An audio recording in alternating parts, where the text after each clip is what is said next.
بسم اللہ الرحمن الرحیم، السلام علیکم and welcome to my channel smart talk with Honey. اس دعا امید کے ساتھ کہ آپ سب لوگ بالکل خیر خیریت سے ہوں گے، خوش باش ہوں گے۔ ایک نئی ویڈیو کے ساتھ ہنی حاضر ہے۔ کل کی میری ویڈیو میں آپ لوگوں کو ملی تھی چنگیز خان کی ہسٹری، یہ اس کا دوسرا پارٹ ہے۔ منگول سلطنت کے مغربی حصے میں روس، ایران اور وسطی ایشیا کے علاقے بھی شامل تھے۔ ان علاقوں میں مقامی حکومتوں نے سلطنت کی کمزوری کا فائدہ اٹھایا اور اپنی خود مختاری کے لیے جنگیں لڑیں۔ اس دوران باتو خان کی قیادت میں مغربی منگولوں نے یورپ کی طرف پیش قدمی شروع کر دی، لیکن یہ تسلسل قائم نہ رہ سکا۔ ایران اور مشرقی ایشیا میں سلطنت کے زوال نے ان خطوں میں مزید تقسیم پیدا کر دی اور یہ علاقے کسی مرکزی حکمران کے زیر اثر نہیں رہے تھے۔ منگول سلطنت کا زوال نہ صرف داخلی عوامل کی وجہ سے تھا بلکہ عالمی سطح پر بھی ایک نیا سیاسی اور تجارتی ماحول پر ابھرا۔ یورپ میں رینیسانس کے آغاز اور تجارتی رستوں کے نئے رستوں کی دریافت نے منگول سلطنت کے تجارتی نظام کو متاثر کیا۔ یورپ میں آباد کاریاں اور نئے سلطنتوں کے ابھرنے نے منگول سلطنت کی عالمی حیثیت کو کمزور کر دیا۔ منگول سلطنت آخر کا مکمل زوال 14ویں صدی کے آخر میں ہوا۔ یوان خاندان کے خاتمے کے بعد چین میں منگ سلطنت کی حکمرانی قائم ہو چکی تھی، جبکہ مغربی علاقوں میں بھی منگولوں کا اقتدار ختم ہو گیا۔ اس کے علاوہ کئی علاقوں میں مقامی حکمرانوں نے سلطنت سے آزادی حاصل کی اور نئی سلطنتیں قائم کی۔ آخرکار 15ویں صدی تک منگول سلطنت کا کوئی واضح وجود باقی نہ رہا۔ منگول سلطنت کا زوال ایک قدرتی نتیجہ تھا۔ اس کی داخلی بدعنوانی، خواتین کی اختلاف، اقتصادی مشکلات اور عالمی سطح پر ہونے والی تبدیلیوں کا۔ یہ سلطنت جو کبھی دنیا کی سب سے بڑی سلطنت تھی، اپنے پھیلاؤ کے بعد اندرونی تقسیم کی اور سیاسی بد انتظامی کا شکار ہو گئی۔ اس کے باوجود منگول سلطنت کے وارث آج بھی مختلف حصوں میں تاریخ اور ثقافت پر اثر انداز ہے۔ چنگیز خان تاریخ کے صفحات میں درج ایک ایسا نام ہے جس نے شاید ہی کوئی ناواقف ہو۔ ان کی ظلم اور بہادری کی کہانیاں دنیا بھر میں مشہور ہیں۔ ان کی فوجیں جس علاقے سے گزرتی اپنے پیچھے بربادی کی داستان چھوڑ جاتی۔ کہنے کو تو وہ منگول حکمران تھے، لیکن انہوں نے اپنی تلوار کے زور پر ایشیا کے ایک بڑے حصے پر قبضہ کیا۔ تاریخ میں اتنے بڑے حصے پر آج تک کسی نے قبضہ نہیں کیا۔ دنیا بھر میں جتنے بھی بڑے مہاراجا، سلطان اور بادشاہ رہے، ان کے مرنے کے بعد بھی مقبروں کی شکل میں ان کی نشانیاں باقی ہیں۔ یہ مقبرے شاید اس لیے تعمیر کیے گئے کیونکہ وہ چاہتے تھے کہ لوگ انہیں یاد رکھیں، لیکن حیرت کی بات یہ ہے کہ چنگیز خان نے اپنے لیے ایک عجیب سی وصیت کی تھی۔ وہ نہیں چاہتے تھے کہ اس کی موت کے بعد ان کا کوئی بھی نشان باقی رہے، لہٰذا انہوں نے اپنے ساتھیوں کو حکم دیا کہ انہیں کسی گمنام جگہ پہ دفنایا جائے۔ وصیت کے مطابق ایسا ہی کیا گیا۔ فوجیوں نے انہیں دفنانے کے بعد اس کی قبر پر تقریباً 1000 گھوڑے دوڑائے اور زمین کو اس طرح برابر کر دیا کہ قبر کی کوئی نشانی باقی نہ رہی۔ منگولیا کے رہنے والے چنگیز خان کی موت کے بعد 8 صدیاں گزر چکی ہیں۔ اس تعلق سے کئی مشن چلائے گئے، لیکن ان کی قبر کا سراغ کہیں نہ مل سکا۔ نیشنل جیوگرافک نے تو سیٹلائٹ کے ذریعے اس کی قبر تلاش کرنے کی مہم شروع کی تھی، جس کا نام ویلی آف خان پروجیکٹ تھا۔ دلچسپ بات یہ ہے کہ چنگیز خان کی قبر تلاش کرنے میں غیر ملکی لوگوں کی بھی دلچسپی ہے۔ منگولیا کے لوگ چنگیز خان کی قبر کا پتہ لگانے میں دلچسپی نہیں رکھتے۔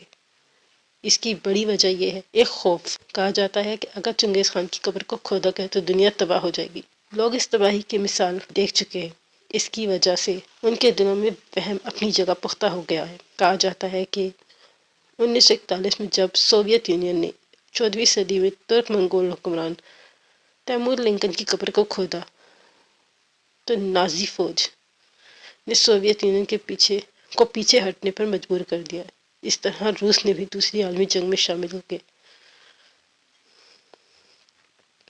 اسی لیے وہ نہیں چاہتے کہ چنگیز خان کی قبر کو کھودا جائے۔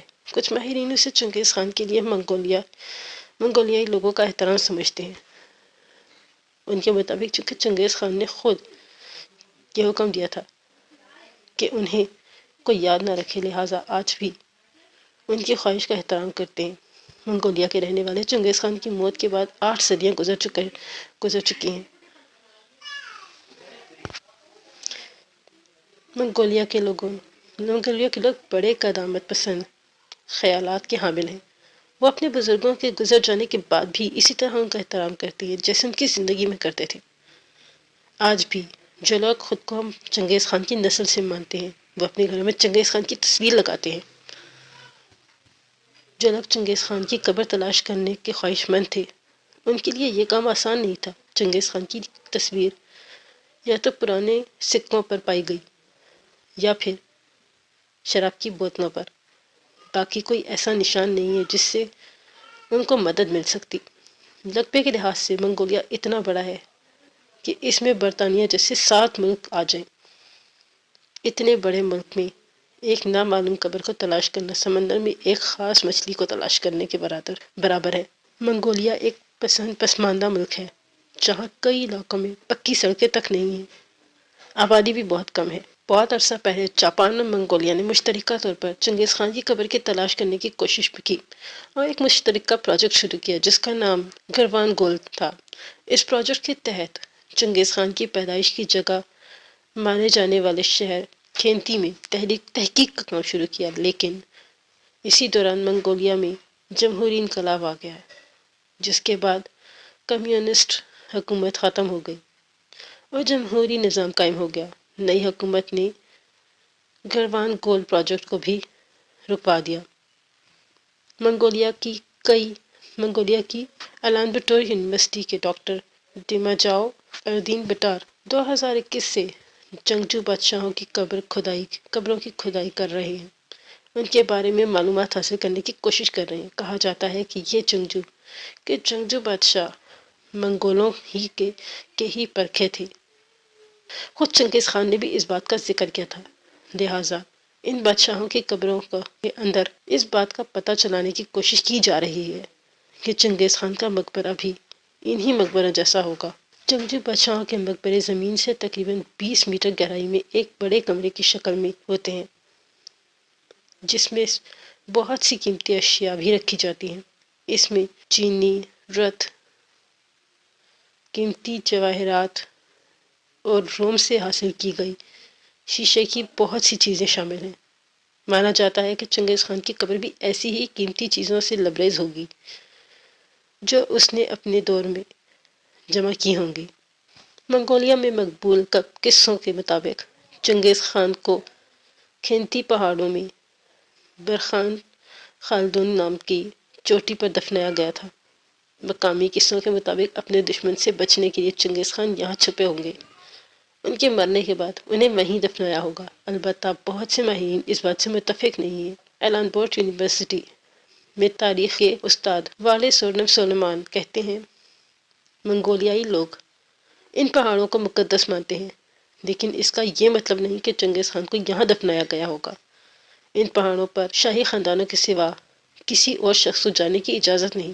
اس علاقے کو منگولیا کی حکومت کی طرف سے محفوظ رکھا گیا ہے۔ یونیسکو نے بھی اسے عالمی ثقافتی ورثہ کا درجہ دیا ہے، لیکن کسی بھی تحقیق سے آج تک یہ ثابت نہیں ہوا کہ واقعی چنگیز خان کی قبر یہیں ہوگی۔ چنگیز خان زمانے کے لیے ایک بہادر اور ظالم حکمران تھے جو تلوار کے زور پر ساری دنیا کو فتح کرنا چاہتے تھے، لیکن منگولیائی لوگوں کے لیے وہ ایک عظیم ہیرو ہے جس نے منگولیا کو مشرقی اور مغربی ممالک سے مرطوب کیا تھا، شاہراہ ریشم کو پنپنے کا موقع دیا۔